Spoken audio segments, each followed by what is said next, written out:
2,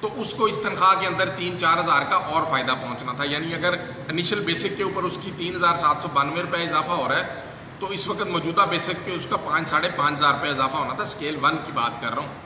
اسی طرح اسکیل 2, 3, 4, 5 سے چلے جائیں, اسکیل 14 کے اندر آ جائیں تو اس وقت اس کی انیشل بیسک ہے 21,010 روپے اور 30% بنتا ہے 6,303 روپے.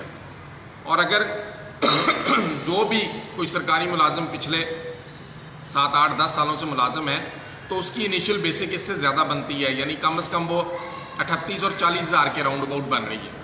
تو اس کا جو اضافہ اور اس کے اندر فرق ہے وہ 5,000, یعنی اگر اس وقت 6,303 روپے اضافہ ہو رہا ہے انیشل بیسک پہ اور اگر اس کی رننگ بیسک پہ اضافہ ہوگا تو وہ 11,000 کے قریب اضافہ ہوگا. تو یہ بات بالکل درست نہیں ہے کہ جی خاص فرق نہیں پڑے گا, پھر بھی آپ تو پھر باہر کیوں آنا ہے ابھی اگر خاص فرق نہیں پڑے گا. فرق پڑ رہا ہے, اس فرق کو مٹانا ہے. یہ تفریق دن بدن بڑھتی جا رہی ہے پنجاب کے اندر. اسکیل 16 کے اندر دیکھ لیں تو جو اضافہ رننگ بیسک پہ ہونا ہے اگر 8-10 سال, اگر کسی کی سروس 12, 14, 15 سال ہے اور وہ اسی اسکیل میں کام کر رہا ہے تو اس کا اس سے بھی زیادہ اضافہ ہوتا ہے. اس کی کم از کم تنخواہ جو ہے وہ 15,000 بڑھنی تھی جو اب بڑھ کے 7,000 بڑھے گی, یعنی 8,000 کا اس کو نقصان ہے اور 8 سے بھی زیادہ کئی لوگوں کا نقصان ہو رہا ہے. اسی طرح 17 اسکیل کے اندر چلے جائیں تو اس کی تنخواہ کم از کم 20,000 بڑھنی تھی جو اب جو ہے وہ 12,000 بڑھے گی, 8-9 ہزار کا اس کو نقصان ہے. لیکن اگر کوئی اسکیل 17 کے اندر پچھلے 8-10 سالوں سے بیٹھا ہے, 12-15 سالوں سے بیٹھا ہے اسکیل 17 کے اندر, تو اس کی تنخواہ میں اور 5-7 ہزار کا بھی اضافہ ہونا تھا.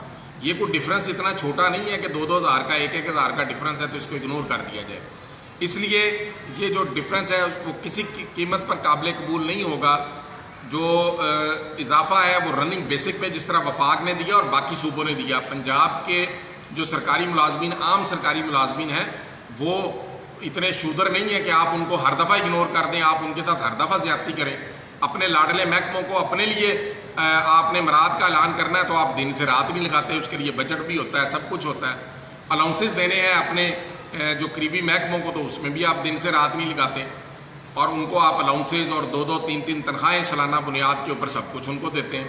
تو عام سرکاری ملازمین کی دفعہ کیا اس کے اندر ایسا مسئلہ آ جاتا ہے کہ جو بالکل ہی جو ہے آپ اس کے اندر زیادتی کرتے ہیں. تو اس دفعہ انشاءاللہ دھرنا ہوگا اور دھرنا وزیر اعلیٰ دفتر کے باہر جاری رہے گا جب تک یہ مطالبات نہیں پورے ہوتے. دوسری بات, لیو رولز اور لیو انکیشمنٹ کا نوٹیفکیشن جاری ہو چکا ہے, اس کے اندر تبدیلی کا. آپ کو پہلے بھی ایک دفعہ عرض کی تھی, دوبارہ میں اس کی وضاحت کر دیتا ہوں کہ لیو رولز کے اندر تبدیلی کر کے جو سرکاری ملازم کو ریٹائرمنٹ کے وقت 12 تنخواہیں ملتی تھی ان کا خاتمہ کیا گیا ہے. میں یہ نہیں کہتا ان کے اندر کمی کی گئی ہے, وہ صرف ایک کہانی ایسی ڈال دی گئی ہے کہ اس کہانی کے اندر شاید کسی کو بھی نہ ملے. تو سرکاری ملازم ساری زندگی انتظار کرتا ہے کہ چلو یہ میری چھٹیاں بچ رہی ہیں, اس کی مد میں مجھے کچھ پیسے مل جائیں گے, میں وہ اپنے کسی کام لے آؤں گا, کسی بچے کی شادی کر دوں گا, کوئی گھر خرید لوں گا, کچھ نہ کچھ کروں گا. تو وہ ظلم جو ہے وہ پنجاب کے صرف سرکاری ملازمین کے ساتھ ہو رہا ہے. تو اس لیے تمام سرکاری ملازمین اس بات کو ذہن میں رکھیں کہ ساتھ ساتھ ہم نے تنخواہوں میں اضافے کے ساتھ ساتھ جو لیو انکیشمنٹ کا نوٹیفکیشن ہوا ہے اس کے خاتمے کا, اس کی واپسی کے لیے بھی ہم نے دھرنا دینا ہے ساتھ ہی. اسی طرح پنجاب کے اندر کنوینس الاؤنس ہے, ہاؤس رینٹ الاؤنس ہے, 2008 کی سطح سے 15 سالوں سے فریز ہے. 15 سال پہلے کا آپ کنوینس اور اس کے کرائے دیکھ لیں, پیٹرول کی قیمتیں دیکھیں اور اب کیا کمپیریزن کر کے دیکھیں. اسی طرح میڈیکل الاؤنس 2012 کی سطح پہ فریز ہے, یعنی 11 سال سے وہ فریز ہے. اپنے لیے سب کچھ ہے, عام سرکاری ملازمین کے لیے سب کچھ فریز ہے. اس لیے اس کے اوپر بھی کمپرومائز نہیں ہوگا. تو یہ جو ہے اس کو بھی موجودہ رننگ بیسک پہ مطابق جو ہے وہ لیا جائے گا. اور آخری بات یہاں پہ میں کروں کہ بہت سارے لوگوں کے میسیجز آتے ہیں, کہتے ہیں کہ جی سب اطاعت کر کے چلیں.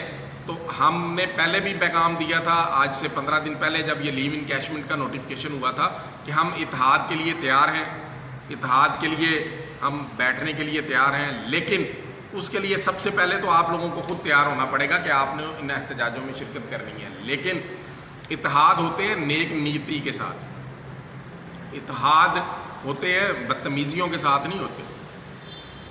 جب آپ اتحاد میں آتے ہیں تو آپ نیک نیتی کے ساتھ, اگر آپ نے واقعی سرکاری ملازمین کے لیے کچھ کرنا ہے تو ہم تیار ہیں. لیکن اگر اسی طرح پہلے کی طرح وقت گزاری کے لیے یہ سب کچھ کرنا ہے تو پھر یہ نہیں ہوگا. اور یہاں پہ جو جتنے دوست ہیں جو ہمارے ساتھ اٹیچ ہیں اور جو دوسری طرف اٹیچ ہیں، میں ان سب کو میں خود بھی دعوت دیتا ہوں کہ آپ آئیں، مل کر اساتذہ کرام کے لیے اور سرکاری ملازمین کے لیے کچھ کر لیں. لیکن جو بھی شخص اس دفعہ 2 نمبری کرنے کی کوشش کرے گا پھر اس کو پراپرلی ہم ایکسپوز بھی کریں گے. بیٹھیں، کھلے دل کے ساتھ بیٹھیں، اور اپنی جو لیڈرشپ ہے اس کو بعد میں بھی کسی وقت چمکایا جا سکتا ہے. اس وقت پنجاب کے ملازمین کے ساتھ سراسر زیادتی ہو رہی ہے، تو اس زیادتی کو، ان ہاتھوں کو روکنے کے لیے جو یہ زیادتی کر رہے ہیں، اس کو کام کیا جائے. اور انشاءاللہ ہم نے جو ٹینٹیٹیو ڈیٹ دی ہے اور اس ڈیٹ کے لیے بھرپور میرے تمام اضلاع کے صدور سے گزارش ہے، پنجاب ٹیچر یونین کاشف چودھری کے پلیٹ فارم سے بھی اور Punjab government school association of computer teacher packet کے پلیٹ فارم سے بھی، کہ آپ بھرپور تیاری کریں. تمام اضلاع کے صدور اس میں تیاری کریں اور تمام اساتذہ تک، تمام سرکاری ملازمین تک یہ پیغام پہنچائیں. اگر اس دفعہ آپ نہ جاگیں تو پھر بہت دیر ہو جائے گی اور آپ کی زیادتیوں کا سلسلہ کوئی روک نہیں سکے گا. تو اس دفعہ ان تمام معاملات کے حصول کے لیے آپ نے لاہور پہنچنا ہے، اور انشاءاللہ وزیر اعلیٰ کے دفتر کے سامنے دھرنا دیں گے، اور وہ دھرنا تب تک جاری رہے گا تب تک یہ تمام کے تمام مطالبات جو ہیں وہ تسلیم نہیں ہوتے. اسی طرح جو دیگر مطالبات ہیں جن کے اندر اپ گریڈیشن ہے ہمارے مختلف محکموں کی، اساتذہ بھی شامل ہیں، کلاس 4 بھی شامل ہیں، لیب اٹینڈنٹ بھی شامل ہیں، قاری ٹیچرز بھی شامل ہیں، کمپیوٹر لیب انچارج بھی شامل ہیں، اور اسی طرح سے جو ٹائم سکیل کا ہے تمام پنجاب کے ملازمین کا، یہ بھی باقی صوبوں کے ساتھ جو ہے وہ پنجاب کے اندر زیادتی ہو رہی ہے. باقی صوبوں کو مل رہا ہے، وفاق کو مل رہا ہے، پنجاب کو نہیں مل رہا.